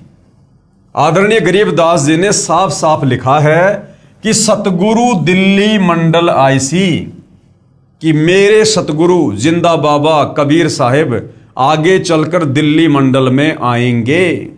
यहां पर यह नहीं लिखा कि मेरे सतगुरु कबीर जी सतलोक से किसी आत्मा को आगे चलकर सतगुरु रामपाल जी के रूप में 8 सितंबर 1951 को दिल्ली मंडल में भेजेंगे। गरीबदास जी ने जो क्लियर करना था, जो स्पष्ट करना था, वो कर दिया। सतगुरु दिल्ली मंडल आईसी। अब गरीबदास जी के सतगुरु हैं कबीर जी, और गरीबदास जी कह रहे हैं कि मेरे सतगुरु कबीर जी आगे चलकर दिल्ली मंडल में आएंगे। और दिल्ली मंडल में भाई और बहनों कौन आए हैं? सतगुरु रामपाल जी आए हैं। क्योंकि फिर वो क्या करेंगे? सूती धरणी सूम जगाईसी। सूती धरणी यानी जिस धरती ने भगत पैदा करने छोड़ दिए, जिस धरती पर कंजूस लोग पैदा हो चुके हैं दिल्ली मंडल में, सतगुरु आकर उनको भक्ति देकर, तत्व ज्ञान देकर जगाएगा, फिर से भक्ति पर लगाएगा, उनको दान धर्म जो है करना सिखाएगा, उनको दानी बनाएगा। तो यहां पर गरीबदास जी ने यह नहीं कहा कि कोई आत्मा आएगी या कबीर जी किसी को भेजेंगे। साफ साफ लिखा है सतगुरु दिल्ली मंडल आईसी और सूती धरणी सूम जगाईसी। परमात्मा की भक्ति बिना कंजूस हो गए व्यक्तियों को जगाएगा। गांव धनाना जिला सोनीपत पहले दिल्ली शासित क्षेत्र में पड़ता था, इसलिए संत गरीबदास जी महाराज ने कहा है कि सतगुरु यानी वास्तविक ज्ञान जानने वाला संत, और वास्तविक ज्ञान जानने वाला संत सतगुरु धरती पर केवल कबीर परमात्मा ही हो सकते हैं, दूसरे नहीं। इसलिए संत गरीबदास जी महाराज ने कहा है कि सतगुरु यानी वास्तविक ज्ञान जानने वाला संत अर्थात तत्वदृष्टा संत दिल्ली मंडल में आएगा। अब तत्वदृष्टा संत यदि दिल्ली मंडल में आएगा तो तत्वदृष्टा संत तो स्वयं कबीर भगवान ही होते हैं, दूसरा और कोई नहीं होता। अब आगे क्या लिखा भाई और बहनों, हमने इस वाणी को समझने की आवश्यकता है। साहेब कबीर तकत खवासा और दिल्ली मंडल लीजे वासा। भावार्थ है कि परमेश्वर कबीर बंदी छोड़ के तकत यानी दरबार का खास नौकर अर्थात परमेश्वर का नुमाइंदा प्रतिनिधि दिल्ली मंडल में वास करेगा, अर्थात वहां उत्पन्न होगा। अब भाई और बहनों, ये बहुत ही अध्यात्म की गहराई वाली बातें हैं। जब कबीर परमात्मा धरती पर आते हैं तो कुछ आत्माओं पर मालिक विशेष रहम करते हैं, रजा करते हैं, मेहर करते हैं। जो उन्हीं की तरह उनके सत्ज्ञान का आगे प्रचार करते हैं। तो यहां पर उन आत्माओं के विषय में ये जो वाणी है ये लिखी हुई है, ना कि ये कबीर परमात्मा जी के विषय में लिखी हुई है। क्योंकि गरीबदास जी अपने कबीर भगवान की समर्थता से भली भांति परिचित हैं, और इसीलिए उन्होंने साफ साफ कह दिया यहां पर कि सतगुरु दिल्ली मंडल आए सी, सोती धरनी सोम जगाई सी। आदरणीय गरीबदास जी जो स्वयं अपनी आंखों से सतलोक देख चुके थे, परमात्मा की समर्थता और महिमा से परिचित हो चुके थे, वो कभी भी ये नहीं कह सकते कि वो कबीर परमात्मा उत्पन्न होगा या वो जन्म लेगा। आदरणीय गरीबदास जी को भली भांति पता है सृष्टि रचना का, कि सतलोक से परमात्मा किसी भी आत्मा को या अपने किसी भी नौकर को यहां धरती पर तत्व ज्ञान प्रचार के लिए नहीं भेजते हैं। क्योंकि सृष्टि रचना में आप और हमें पता चल चुका है कि सतलोक में सृष्टि रचना की शुरुआत से पहले ही हम जीव आत्माओं को अपनी औकात याद दिलाने के लिए कबीर परमेश्वर ने सर्वप्रथम अपने 12वें नंबर के पुत्र अचिंत से कहा था कि बेटा मैं तुम्हें शब्द शक्ति प्रदान करता हूं, तुम सतलोक में कुछ रचना करो। वो अचिंत परमात्मा से शब्द शक्ति प्राप्त करके, शक्ति प्राप्त करके वो सतलोक में सृष्टि की रचना भी नहीं कर पाया। तो सोचो भाई और बहनों, फिर अन्य आत्माओं की क्या औकात, क्या बिसात, जो सतलोक से और इस काल लोक में युगों युगों से अज्ञानता की गहरी निंद्रा में सोई पड़ी आप और हम आत्माओं को जगाकर वापस सतलोक ले जाएंगे। तो भाई और बहनों, यहां पर दो बातें हैं। यहां पर कबीर परमेश्वर कुछ आत्माओं पर विशेष दया करते हैं, मेहर करते हैं, अपने अध्यात्म को समझाते हैं। और दूसरा फिर कबीर परमेश्वर ने इसी वाणी में आगे बोल रखा है कि सतगुरु दिल्ली मंडल आईसी, सूती धरनी सूम जगाईसी, और काग भूषण छत्तर के आगे, गंधर्व करत चलत है रागे। तो काग भूषण जैसी जो पुण्यात्मा हैं, वो भी जब सतगुरु दिल्ली मंडल में आते हैं तो उसके बाद परमेश्वर उस काग भूषण वाली आत्मा को भी जो है यहाँ पर उत्पन्न करते हैं, और वो आत्मा फिर आगे चलकर सतगुरु के मिशन में सहयोगी बनती है। तो यहाँ पर आत्मा के लिए इस प्रकार के शब्दों का प्रयोग होता है, उत्पन्न होगा। और रही बात भाई और बहनों, क्योंकि महापुरुष ने कोई वाणी लिखी है तो बहुत सोच समझ के लिखी होती है। तो गरीबदास जी जो वाणी यहां पर लिख रहे हैं कि साहिब कबीर तकत खवासा और दिल्ली मंडल लीजे वासा, यानी सतगुरु परमेश्वर कबीर जी के दरबार का खास नौकर अर्थात परमेश्वर का नुमाइंदा प्रतिनिधि दिल्ली मंडल में वास करेगा, अर्थात वहां उत्पन्न होगा। तो भाई और बहनों, अपने खास नौकर की भूमिका भी कबीर परमात्मा खुद ही करते हैं। जैसे आप और हमें पता होगा, जब इब्राहिम सुल्तान के पास कबीर परमात्मा गए तो तीसरी बार जब वो गए तो बांदी का रूप बनाकर गए। तीसरा रूप उन्होंने बांदी का, बांदी यानी नौकर, खवास। वाणी आती है, तीजा रूप खवास का धारा, तीजा रूप खवास का धारा, वहां फूलों सेज बिछाना, भाई शब्द शब्द बखाना। तीजा रूप खवास का धारा, खवास यानी नौकर। तो कबीर परमात्मा ने खुद ही बांदी का यानी खवास का, नौकर का रूप धारण किया इब्राहिम को ज्ञान समझाने के लिए। तो साहिब कबीर खवासा, तो अपने खवासा यानी नौकर की भूमिका भी परमात्मा खुद ही निभाते हैं। साहिब कबीर तकत खवासा, दिल्ली मंडल लीजे वासा। भावार्थ है कि परमेश्वर कबीर बंदी छोड़ के तकत यानी दरबार का खास नौकर अर्थात परमेश्वर का नुमाइंदा प्रतिनिधि दिल्ली मंडल में वास करेगा, अर्थात वहां उत्पन्न होगा। प्रथम अपने हिंदू बंधुओं को तत्व ज्ञान से परिचित करवाएगा। बुद्धिमान हिंदू ऐसे जागेंगे जैसे कोई हड़बड़ा कर जागता है, अर्थात उस संत के द्वारा बताए तत्व ज्ञान को समझकर अविलंब उसकी शरण ग्रहण करेंगे। फिर पूरा विश्व उस तत्वदर्शी हिंदू संत के ज्ञान को स्वीकार करेगा। ये भविष्यवाणी श्री नास्त्रदमस जी ने भी की है।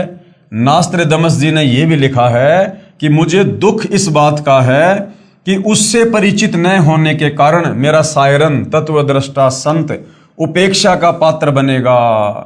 हे बुद्धिमान मानव, उसकी उपेक्षा ना करो।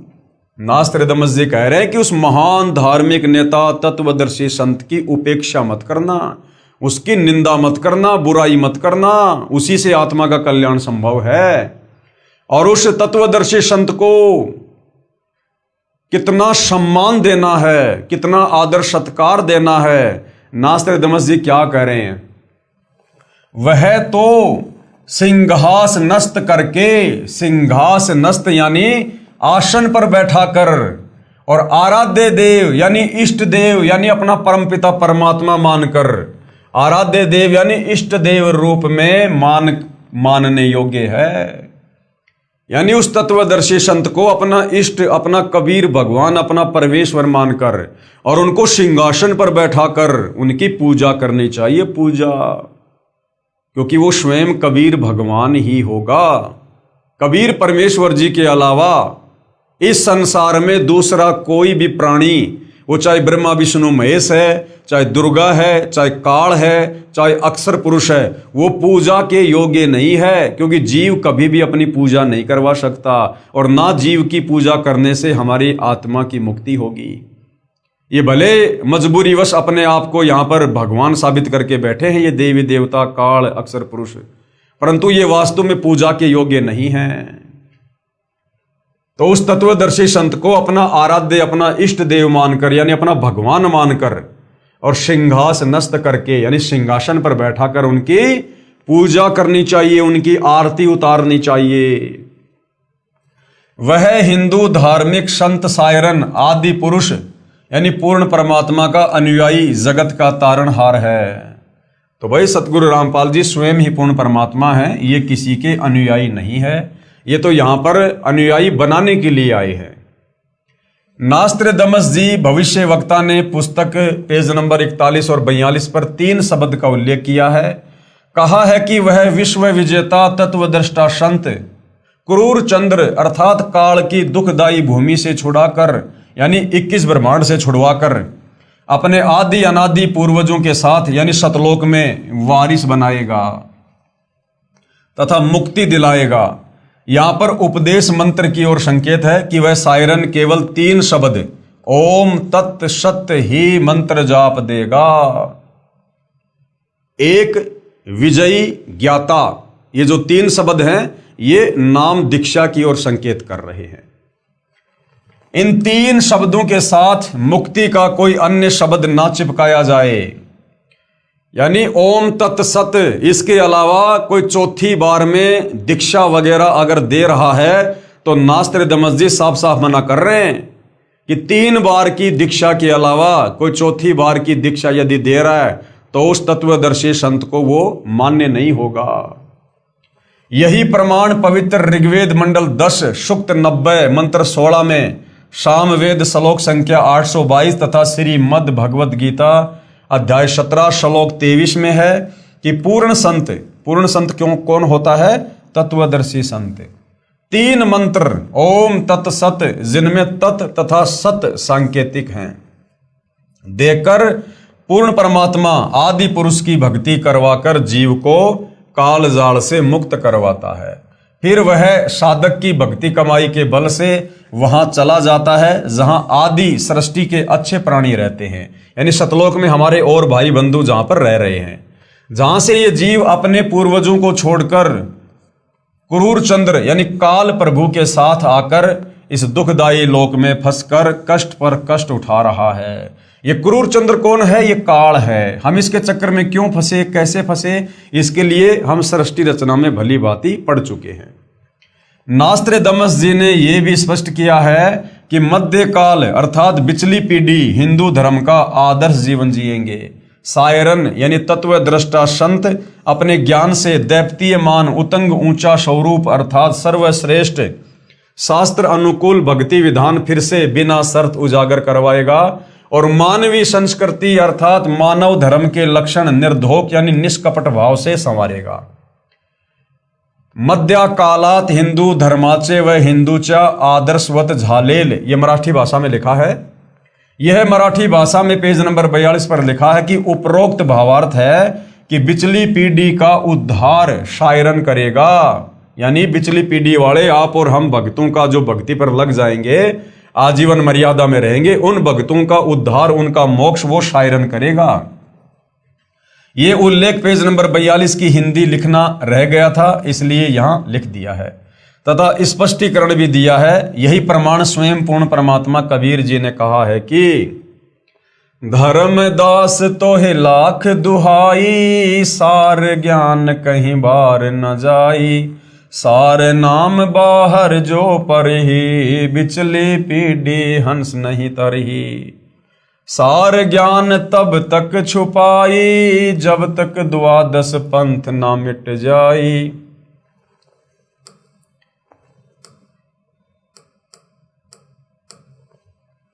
धर्मदास तोहे लाख दुहाई, सार ज्ञान व सार शब्द कहीं बाहर ना जाई, सार नाम बाहर जो पढ़ी, भाई बिचली पीढ़ी हंस नहीं तरही, और सार ज्ञान तब तक छुपाई जब तक द्वादश पंथ ना मिट जाई। जैसे ईस्वी सन 1947 में भारतवर्ष अंग्रेजों से मुक्त हुआ, उससे पहले हिंदुस्तान में शिक्षा नहीं थी। यानी सन 1947 में भारत देश के आज़ाद होने से पहले जो शिक्षा थी, जो पढ़ाई लिखाई थी, वो केवल चंद व्यक्तियों तक ही सीमित थी। आम व्यक्ति को नहीं पढ़ने दिया जाता था, आम व्यक्तियों को पढ़ने का अधिकार नहीं था। केवल ये जो धर्मगुरु थे, जो ब्राह्मण समाज था, यही लोग पढ़ा करते थे। लेकिन सन 1951 में सतगुरु रामपाल जी महाराज को परमेश्वर कबीर जी ने पृथ्वी पर भेजा। अब बार बार संकेत करने की आवश्यकता नहीं पड़नी चाहिए, आप सबको पता है कि सतगुरु रामपाल जी स्वयं सतलोक से चलकर आए हैं या इनको किसी ने भेजा है। सन 1951 में सतगुरु रामपाल जी महाराज स्वयं सतलोक से चलकर पृथ्वी पर प्रकट हुए। सन 1947 से पहले कलयुग की प्रथम पीढ़ी जाने तथा 1947 से बिचली पीढ़ी प्रारंभ हुई है। सन 1947 से पहले कलयुग की प्रथम पीढ़ी और सन 1947 के बाद कलयुग की दूसरी पीढ़ी शुरू होती है। यानी जैसे ही सतगुरु रामपाल जी 8 सितंबर 1951 को धरती पर प्रकट होते हैं, उसी दिन कलयुग की दूसरी पीढ़ी शुरू हो जाती है और यह 1000 वर्ष तक सत्य भक्ति करेगी। इस दौरान जो पूर्ण निश्चय के साथ भक्ति करेगा वह सतलोक चला जाएगा।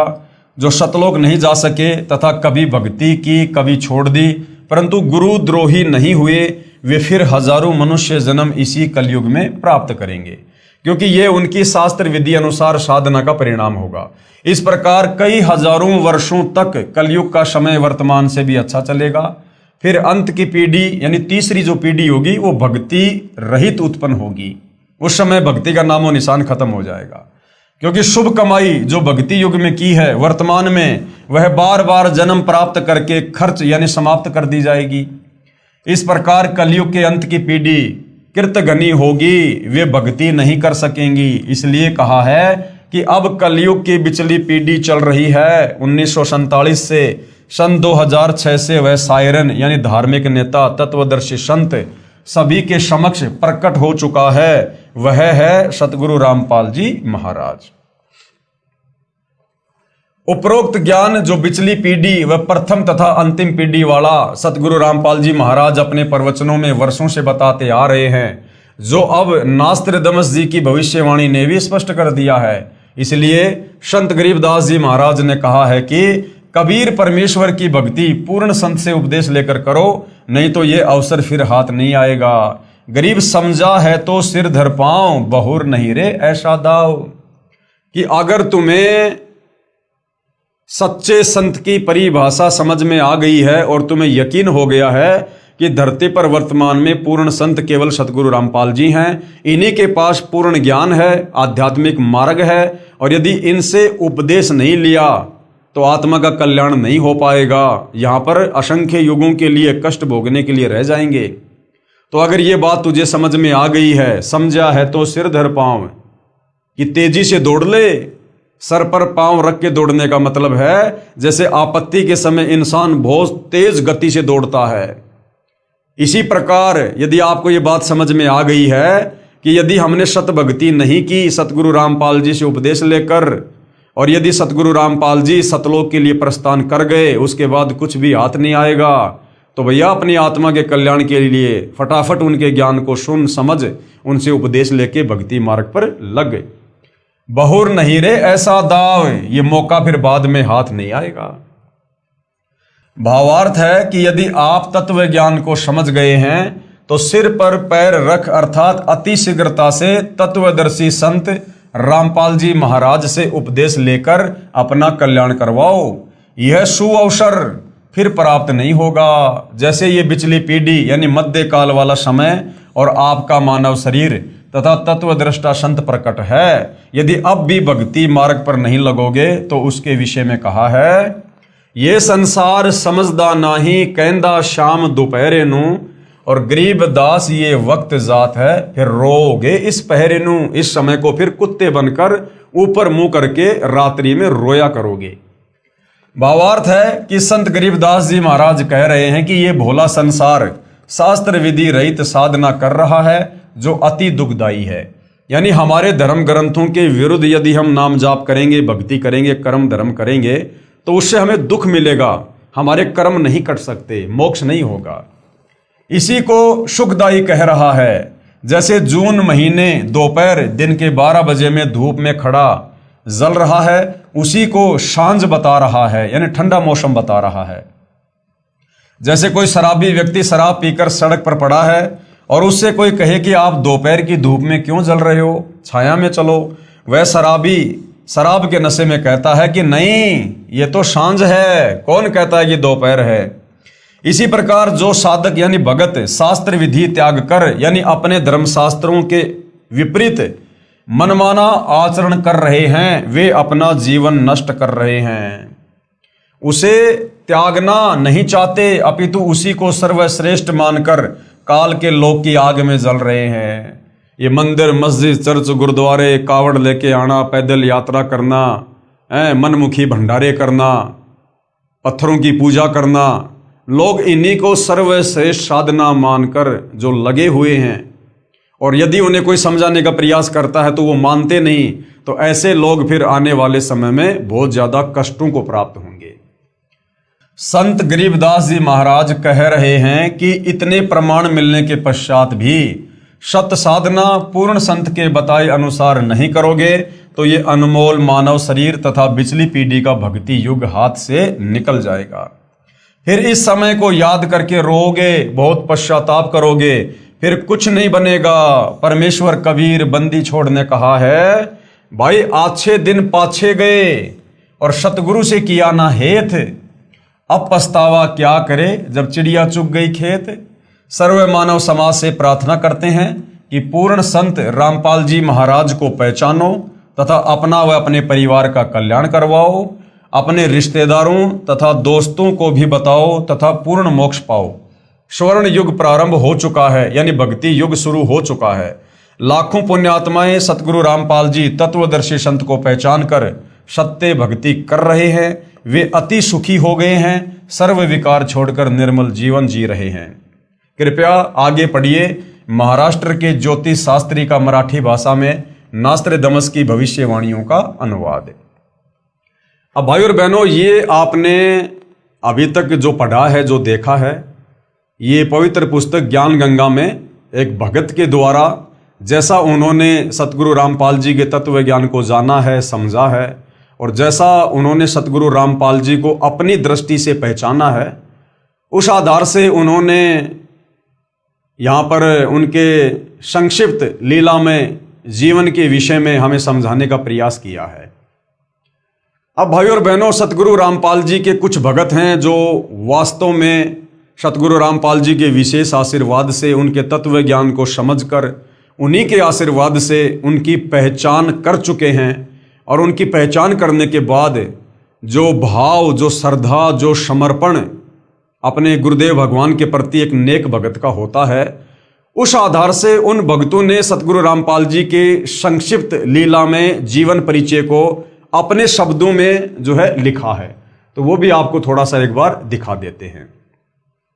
7 समुद्र की मशी करूं, लेखनी करूं बन राय, और धरती का कागज करूं, गुरु गुण लिखा न जाए। यहाँ पर परमात्मा से ज्यादा महत्व सतगुरु को दिया गया है, गुरु को दिया गया है। क्योंकि परमात्मा कबीर जी स्वयं ही गुरु रूप धारण करके आप और हमें इस काल के लोक में तत्व ज्ञान समझाने के लिए आते हैं। तो यहाँ पर सतगुरु रामपाल जी परमेश्वर जी का संक्षिप्त लीला में जीवन परिचय लिखा गया है, आप जी को दिखा रहे हैं। हे अखिल ब्रह्मांडों के रचयिता, यानी सर्व सृष्टि के रचनहार, ऊपर के 4 अजर अविनाशी लोकों के रचयिता, अगम लोक, अलख लोक, शतलोक, अनामी लोक, फिर अक्षर पुरुष के 7 संग ब्रह्मांड, फिर काल के 21 ब्रह्मांड, अर्थात पूरी सृष्टि के रचयिता, हे अखिल ब्रह्मांडों के रचयिता, आप जी का संक्षिप्त लीला में जीवन परिचय लिखने व बताने में 21 ब्रह्मांड में कोई भी प्राणी सक्षम नहीं है। 7 समुद्र की मशी करूं, लेखनी करूं बन राय, और सब धरती का कागज करूं, पर गुरु के गुण लिखे न जाए। आप वह समर्थ पिता हैं जिनके आधे बाल के बराबर भी ये सारी सृष्टि नहीं है। अतः संक्षिप्त जीवन परिचय शब्द के प्रयोग के लिए हम क्षमा प्रार्थी हैं, क्योंकि परमेश्वर आपकी महिमा इतनी अगाध है, इतनी अथाह है, हम उसका अंश मात्र भी वर्णन नहीं कर सकते। वो अंश मात्र वर्णन भी आप अपनी तरफ से विशेष बुद्धि देकर ही करवा सकते हैं, परंतु भाई बहनों को आप जी की अंश मात्र जानकारी देने के लिए इस शब्द का प्रयोग करना मजबूरी वश लेना पड़ रहा है। परमेश्वर आप जी कौन? सतगुरु रामपाल जी की अमर वाणी कहती है कि चारों युग में हम पुकारें, यानी परमात्मा चारों युगों में स्वयं ही संत का रूप धारण करके आते हैं। और कूक कहा हम हेल रे, हमने ऊंची आवाज में बोल बोल के वाणियों द्वारा लोगों को तत्व ज्ञान समझाया। और हीरे मोती माणक बरसें, परमात्मा कहते हैं चारों युगों में हमने तत्व ज्ञान रूपी, मुक्ति रूपी हीरे माणिक लाल बरसाए, अर्थात ये अमृत ज्ञान देना चाहा, परंतु ये जग चुगता ढेल रे। लेकिन काल प्रेरणा से ये संसार केवल डले ढोने में लगा रहा, शास्त्र विरुद्ध साधना को ही करने में लगा रहा। अर्थात काल जाल से अपनी आत्माओं को चेताने व निज घर की जानकारी देने के लिए आप कबीर देव कौन? सत्य पुरुष। कौन सत्य पुरुष? सतगुरु रामपाल जी सतलोक से चलकर चारों युगों में स्वयं ही आते हैं। सतयुग में सत सुकृत ऋषि नाम से, त्रेता में मुनिंद्र ऋषि नाम से, द्वापर युग में करुणा में ऋषि नाम से, और कलयुग की प्रथम पीढ़ी में कबीर देव नाम से। उसके लगभग 250 वर्ष बाद गरीबदास जी महाराज जी के नाम से, और अब पिछली पीढ़ी में 8 सितंबर 1951 को गांव धनाना, जिला सोनीपत, हरियाणा में अपने विधान अनुसार अतिथि रूप में धरती पर सतगुरु रामपाल दास या संत रामपाल दास नाम से प्रकट हो चुके हैं। यानी इस नाम से प्रकट होकर अपने आप को छुपाकर आप जी वर्तमान में लीला कर रहे हैं। अपने नाम के आगे दास शब्द वह परमात्मा सिर्फ हम आत्माओं को दास की परिभाषा समझाने के लिए लगाते हैं, अन्यथा सतगुरु रामपाल जी को अपने नाम के आगे दास शब्द लगाने की आवश्यकता नहीं है। साहिब से सतगुरु भये, यानी हे कबीर परमेश्वर सतगुरु रामपाल जी, आप साहिब हैं, आप परमात्मा हैं, आप सतलोक में निर्गुण रूप में सर्व सृष्टि का पालन करते हैं। तो आप ही सतलोक से चलकर हे साहिब यहां पर सतगुरु की भूमिका करते हैं। साहिब से सतगुरु भय, और फिर सतगुरु से भय संत, फिर एक अच्छे संत यानी भगत की भूमिका भी अपने भक्तों को एक अच्छा और नेक भगत बनाने के लिए, एक भगत के अंदर क्या अच्छे लक्षण और गुण होने चाहिए ये बात समझाने के लिए फिर आप एक मुंह बोला गुरु बनाकर और एक नेक भगत बनकर अपने भक्तों को भगत के लक्षण बताते हैं। आप ऐसी भूमिका करते हैं। साहिब से सतगुरु भय, सतगुरु से भय संत, धर धर भेख विशाल अंग खेल आदि और अंत। इस प्रकार की लीलाएं करते हुए आप जी हमें अध्यात्म को समझाते हैं।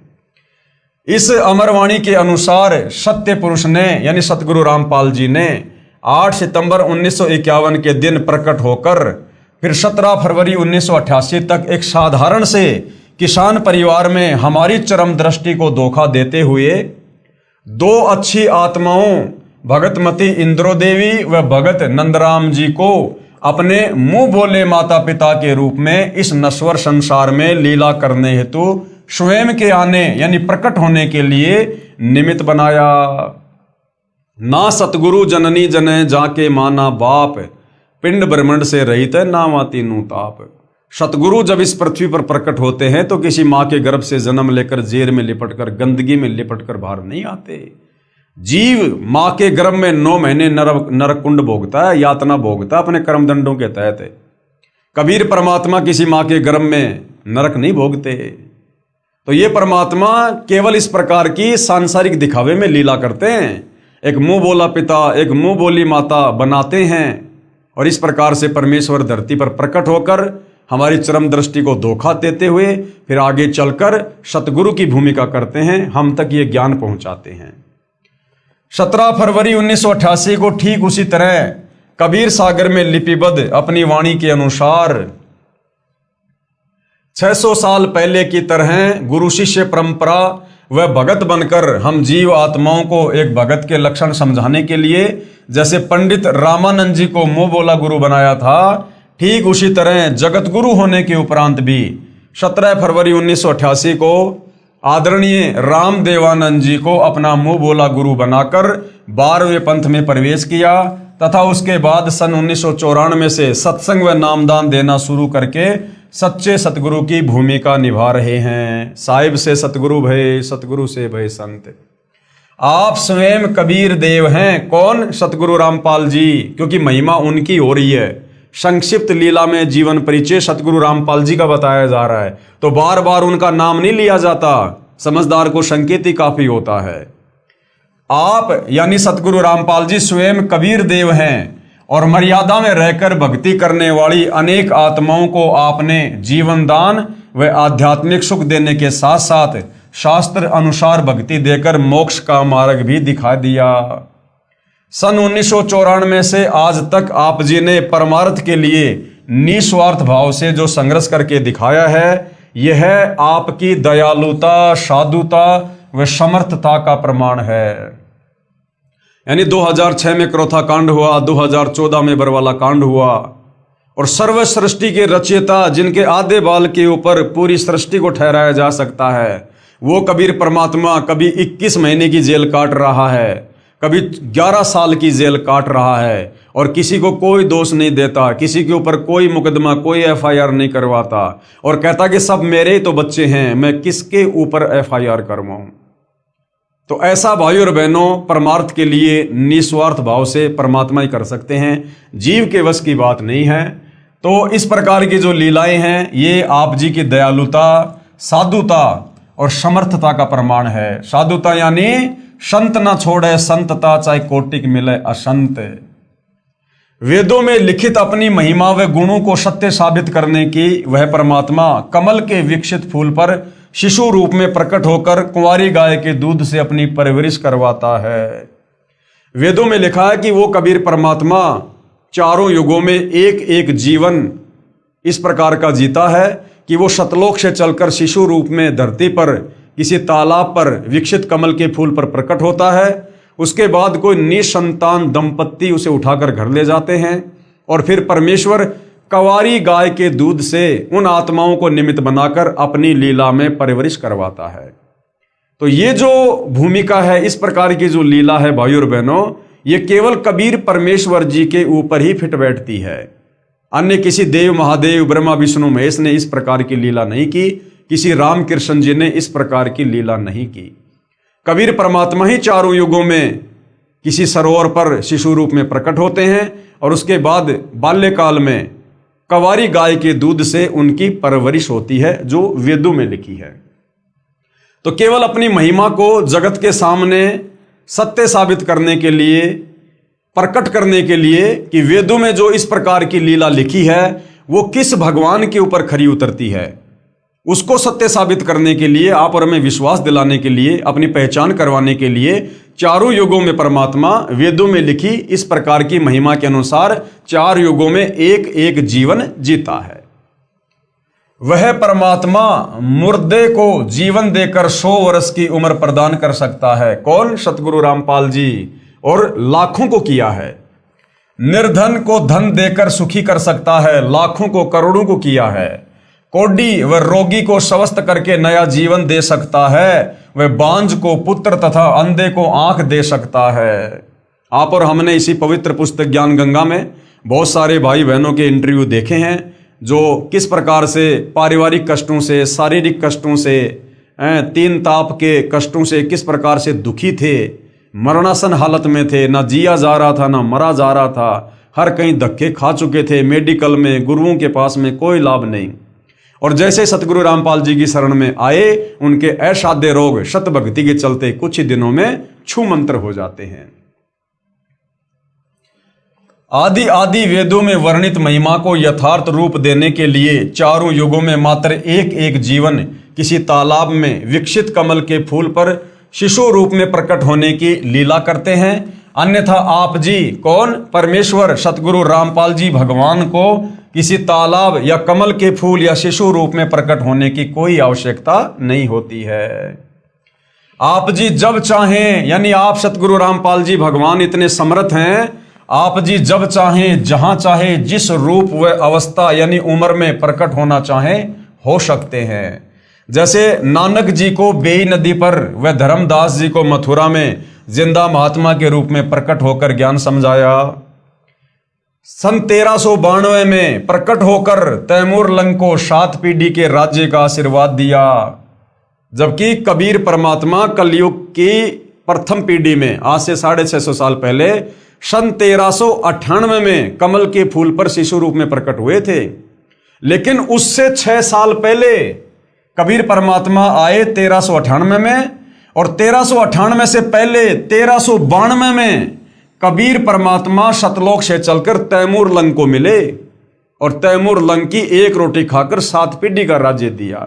तो ये कबीर परमात्मा कमल के फूल पर शिशु रूप में केवल वेदों में लिखी अपनी महिमा को सत्य साबित करने के लिए प्रत्येक युग में एक एक जीवन जीते हैं। अन्यथा इनको आवश्यकता नहीं है। ये तो जब चाहें, जैसे चाहें, जिस रूप में, जहां चाहें, कभी भी प्रकट हो सकते हैं। कितनी बार ये प्रकट हो सकते हैं? लगभग 300 वर्ष पहले आदरणीय गरीबदास जी महाराज जी के रूप में प्रकट होकर सदग्रंथ साहिब की रचना की तथा छुडानी गांव में गंगा जी को प्रकट करने तक की अद्भुत लीला की। लगभग 60-65 वर्ष तक छुडानी से निर्वाण होने के बाद 35 वर्ष तक उसी रूप में सहारनपुर उत्तर प्रदेश में अपने प्रिय भगत भूमड़दास सैनी के बाग में रहने की लीला की। और आज साक्षात अपने वास्तविक सतलोकीय स्वरूप में सतगुरु रामपाल जी के नाम से 8 सितंबर 1951 से हम सब के समक्ष प्रकट हैं। हे जगतनाथ, आपकी लीला अद्भुत है। जगतनाथ कौन? सतगुरु रामपाल जी। हे जगत के नाथ, आपकी लीला अद्भुत है। हे अविगत परमेश्वर, अविगत यानी जिसकी गति को जानने समझने में कोई सक्षम नहीं। हे अविगत परमेश्वर, आप जी की गति को कौन जान सकता है? हे देवों के देव महादेव, आप जी स्वयं अपनी कृपा व आशीर्वाद से अपने समर्थता व गति का अंश मात्र आभास करवा कर दया करते हैं। यानी आप स्वयं ही अपने विषय में अंश मात्र जानकारी जीव की बुद्धि ओपन करके देते हैं, समझाते हैं। हे दयालु परमेश्वर, अपनी भोली व ना समझ साध संगत पर, साध संगत यानी जो उनकी संगत में उनके भगत हैं, उनके बच्चे हैं।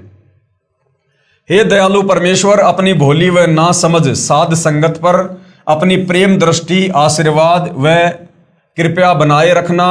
हमारी आप जी से दंडवत प्रार्थना है कि हमारे अंदर भक्ति की कसक व चाहत सदा बनी रहे।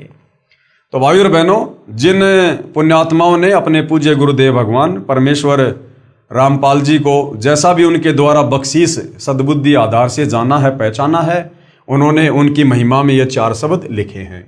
हे प्रभु, यानी हे प्रभु सतगुरु रामपाल जी, इतनी दृढ़ता भी देना चाहे ब्रह्मा विष्णु महेश या काल या दुर्गा भी हमें आपकी सत भक्ति से विचलित करना चाहे तो भी हम डगमग ना हो।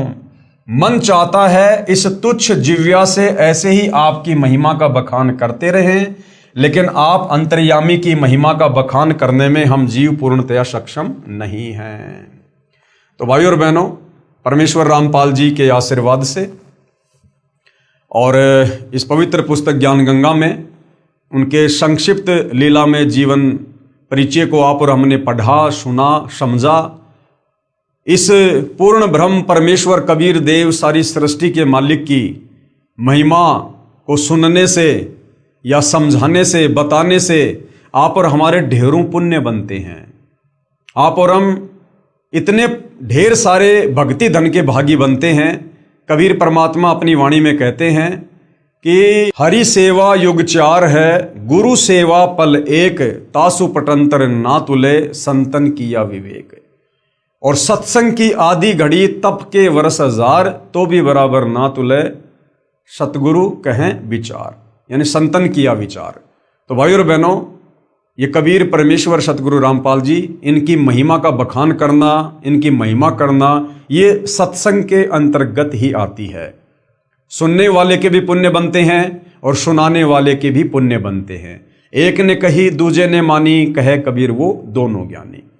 तो भाइयों और बहनों, सतगुरु रामपाल जी परमेश्वर जी के विषय में इतनी सारी महिमा, इतने सारे प्रमाण, ये आपको सिर्फ और सिर्फ इसलिए बताए जा रहे हैं ताकि आप जी को विश्वास हो सके और आप जी इस मनुष्य जन्म को उनसे उपदेश प्राप्त करके उनके द्वारा बताई गई भक्ति को आजीवन मर्यादा में रहकर सफल करके अपनी आत्मा का कल्याण करवा सके। अन्यथा भाइयों और बहनों, हमें तो उनके आशीर्वाद से उनकी महिमा के विषय में जितना ज्ञान हो पाया है वो हो ही चुका है और हम तो उनसे उपदेश लेकर अपनी आत्मा के कल्याण में आगे बढ़ ही रहे हैं। लेकिन हमारा फर्ज बनता है आप संसार के अन्य भक्ति मार्ग से भटके हुए भाई बहनों को परमेश्वर के विषय में और सत भक्ति मार्ग के विषय में जानकारी देना। अब आगे इस जानकारी को लेना ना लेना, भक्ति मार्ग पे लगना ना लगना, ये भाई और बहनों आपके अपने भाग और संस्कार के ऊपर निर्भर करेगा। सकल पदार्थ है जगमाही, कर्महीन नर पावत नाही। यदि आपके भाग फूटे पड़े हैं, आपके कर्म माड़े हैं, तो भाई और बहनों आंखों के सामने परमेश्वर होते हुए भी आप उनको नहीं पहचान पाओगे और परमेश्वर की दयालुता का फायदा उनसे उपदेश लेकर नहीं उठा पाओगे। और यदि आप परमेश्वर की अच्छी आत्मा है, आपके संस्कार अच्छे हैं, तो कहते हैं ज्ञान का और घाम का चमका सा होता है। आप तुरंत समझ जाओगे और तुरंत अपनी आत्मा के कल्याण की कोशिश में नाम उपदेश लेकर लग जाओगे। तो भाइयों और बहनों, हम इसी प्रकार से परमेश्वर जी की महिमा आप जी तक पहुंचाते रहेंगे। और आज के इस पवित्र पुस्तक ज्ञान गंगा पर बन रहे वीडियो में केवल इतना ही। कल फिर परमेश्वर की महिमा में हाजिर होंगे। तब तक पूज्य गुरुदेव भगवान हम सबको आज्ञा दे, आशीर्वाद दे, सद्बुद्धि दे। बंदी छोड़ सतगुरु रामपाल जी परमेश्वर जी की जय हो।